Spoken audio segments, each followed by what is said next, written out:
వచ్చినాడు. పరమ తండ్రి నీకై కరము చాచినాడు. వరములియ నీకై తాను తరలి వచ్చినాడు. నశించిపోయే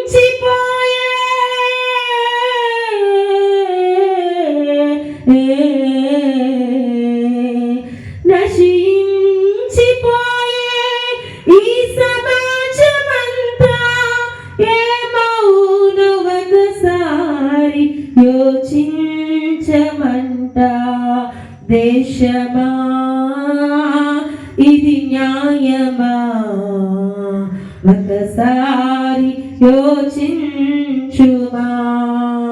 ఓ నా ప్రియ గ్రామమా, ఇది నీకు న్యాయమా? ప్రభు యేసు ప్రేమ నీకు ప్రతికూలమా? ఓ నా ప్రియ సంగమా, ఇది నీకు న్యాయమా?